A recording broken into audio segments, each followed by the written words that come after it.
प्रधानमंत्री नरेंद्र मोदी मंगलवार को दिल्ली के लाल किले पर स्वतंत्रता दिवस की 76वीं सालगिरह पर तिरंगा फहराएंगे। इस मौके पर भारत सरकार ने अमृत सरोवर योजना के तहत बेहतर काम करने वाले 50 मनरेगा मजदूरों को आमंत्रित किया है। इसमें 5 बिहार के भी मजदूर परिवारों को बुलाया गया है। ये सभी मजदूर मुजफ्फरपुर, किशनगंज, बक्सर, जमुई और पूर्वी चंपारण के रहने वाले हैं। इन मजदूरों का चयन अमृत सरोवर योजना के तहत हुआ है। ये लोग 15 अगस्त को स्वतंत्रता दिवस समारोह के मौके पर लाल किले पर आयोजित कार्यक्रम में विशेष अतिथि के रूप में शामिल होंगे। अब मैं आपको इनको बताने जा रही हूँ कौन कौन से ये लोग हैं जिनको वहाँ पे शामिल किया गया है, वहाँ के लिए इन्विटेशन कार्ड आया है। जी हाँ, सबसे पहले बात करते हैं मोतिहारी के विश्वनाथ शाह और सुमित्रा देवी की। दोनों पूर्वी चंपारण के सदर प्रखंड के राम सिंह छतौनी पंचायत के मनरेगा मजदूर हैं। इन्हें अमृत सरोवर योजना के तहत स्वतंत्रता दिवस के मौके पर प्रधानमंत्री मोदी से मिलने का इन्विटेशन कार्ड भेजा गया है। आमंत्रण मिलने के बाद परिवार में खुशी का माहौल है। दोनों यकीन नहीं कर पा रहे हैं कि वो लोग प्रधानमंत्री से मिलने वाले हैं। विश्वनाथ ने बताया है कि 2 साल पहले दोनों पति पत्नी मनरेगा से जुड़े। इन 2 सालों में उन्होंने अमृत सरोवर योजना के तहत पोखर उड़ाई कार्य में काफी मेहनत और लगन से काम किया। इसी कारण दोनों को दिल्ली बुलाया गया है। जी हाँ, विश्वनाथ 3 भाई में सबसे बड़ा है, वह एक बहन भी है।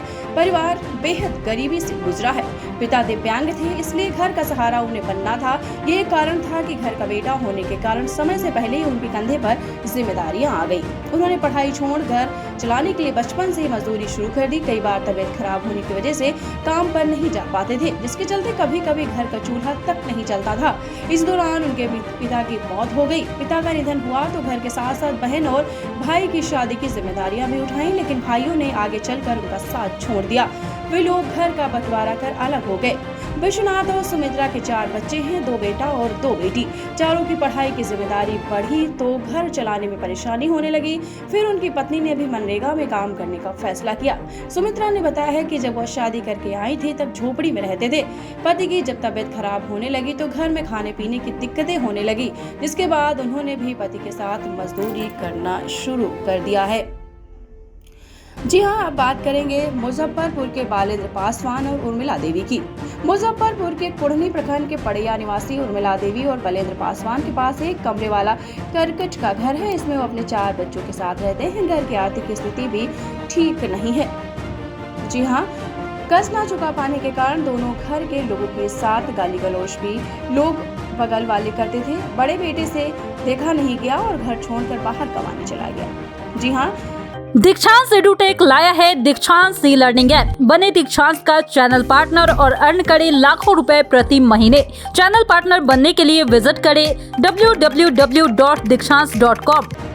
उर्मिला देवी ने बताया है कि अमृत सरोवर योजना के तहत पोखर की सफाई के लिए उनके पति ने मिट्टी काटी है। वह उस मिट्टी को सिर पर ढोकर ले जाया करती थी। दोनों रोजाना 8 घंटे काम करते थे। तो बताते चले, इन दोनों को भी पीएम नरेंद्र मोदी ने इन्विटेशन कार्ड भेजा है।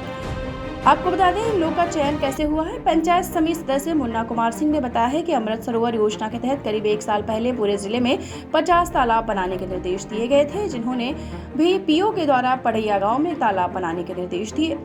इस तालाब को साफ करने में 60 से 70 मजदूर मनरेगा मजदूरों ने काम किया। मजदूरों के चयन के लिए मास्टर रोल निकाला जाता था। इस पोखर को साफ करने में करीब 2 महीने लगे थे। मुन्ना कुमार ने बताया है कि इन मनरेगा मजदूर को सम्मानित करने के लिए उन्हें पीओ द्वारा बोला गया है कि जिस मजदूर ने सबसे अच्छा काम किया है जिसका नाम चयनित करके दे दो। अब बात करेंगे जो 3rd नंबर के हैं, ये हैं किशनगंज के उपेंद्र राम और कविता देवी। इनको भी पीएम ने इन्विटेशन कार्ड भेजा है। उपेंद्र बताते हैं कि एक ऐसा वक्त था जब उन्होंने जीने की इच्छा छोड़ दी थी। शादी के बाद उनकी एक बेटी हुई। बेटी जन्म के बाद से बीमार रहने लगी। गरीबी के कारण सही इलाज नहीं मिल पाने से उसकी डेथ हो गई।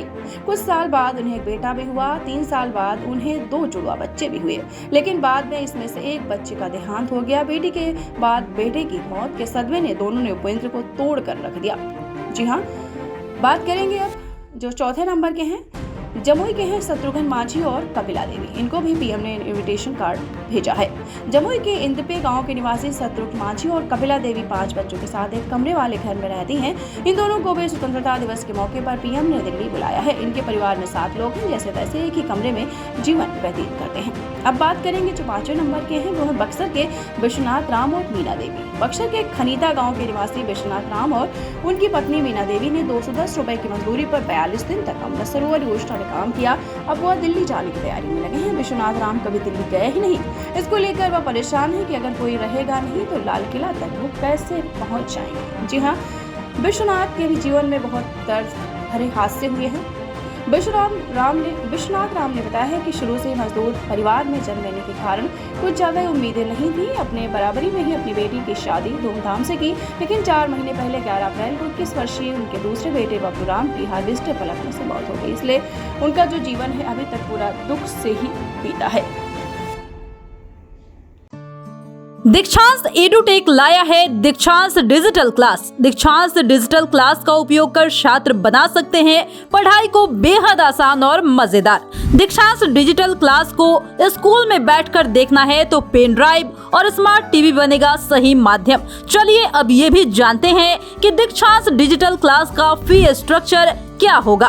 नर्सरी से लेकर यूकेजी के लिए 7,000, नर्सरी से लेकर दूसरी कक्षा के लिए 12,000, नर्सरी से लेकर 5वीं तक के लिए 18,000, नर्सरी से लेकर 8वीं तक के लिए 24,000, नर्सरी से लेकर 10वीं तक के लिए 30,000।